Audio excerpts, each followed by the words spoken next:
Well, a very good afternoon, and what we just witnessed now was that police actually got into impact with some of these demonstrators here, of course dispersing stun grenades to try and ensure that there's calm in the city and that services can continue running. But fortunately enough, while we were still witnessing that, we managed to speak, or rather see, the city spokesperson, of course, and the chairperson for Samwu, who are joining us right now, and they're going to be talking us to try and clarify us what is going on in the city right now in terms of the negotiations as well. So thank you very much for joining us on ENCA now. What we just witnessed here was trouble again, seeing some of your workers being dispersed with stun grenades. How close are you with the negotiations in terms of speaking to the city? Look, we're still far apart, but we're hopeful that we're going to go back to the table and make sure that they implement our demand as they are part of collective agreements. So we are just waiting for the employer to call us back and tell us when are they going to implement the 6.25 and when are they going to deal with the issue of benchmarking.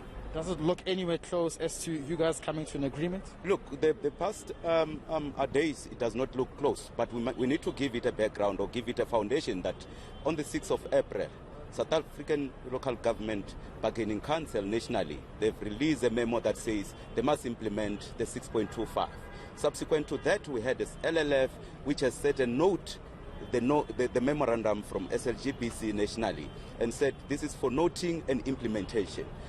After that, we had another LLF which confirmed that the city is going to pay 6.25. It's only on the 17th of July that the employer said they don't have money, they're experiencing cash flows. But so far, to be honest with you, the employer seems not to be aware of the situation that they're dealing with. It's either it's an issue of pure incompetence, because they couldn't even quantify how much they need to top up into the salary. But as some who have done our work, we know they needed 45 million, and they had 300 million, by the way. That 300 million, what they've used it for was to pay SARS and to pay the medical aid. We had that particular information, and they could have easily dispensed their statutory obligation in so far as paying workers. They could go to ABSA and have an overdraft for this particular month so that they deal with this particular impasse. Just two last questions before I let you go. Yes. Now, we've seen the kind of disruption that has been caused in the city. Yes. How do you justify that? And secondly, the city says that they're going through a tough situation, which is, of course, the pandemic, and that's why there's been a slow cash flow in terms of having money rolled into your accounts. No. The issue of cash flow is an issue of revenue collection. It predates the issue of coronavirus pandemic.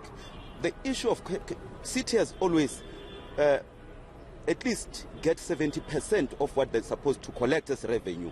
It has never happened that cities get 100%. We even had a smart meter. Those smart meters, they proven to be dumb meters because they couldn't even act on the behalf of what they were supposed to do at a particular time. So, but lastly, the issue is that the city does have money. It just does not have money to pay workers.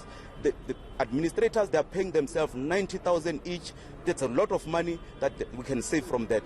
Other than that, the man who's going to speak, his work is even outsourced, but he's here today to deal with media. Right. And they're paying the outsourced services. Right. They should take that money. Thank you very much. There you go. It's quite a lot happening there, but we're going to also be giving the city comment, and they are here to speak to us, to tell us what is the next step of progress in terms of making sure that the workers receive their money, or will these negotiations continue for the next couple of hours, and will we continue seeing these disruptions that we've just witnessed here in the city of Tshwane?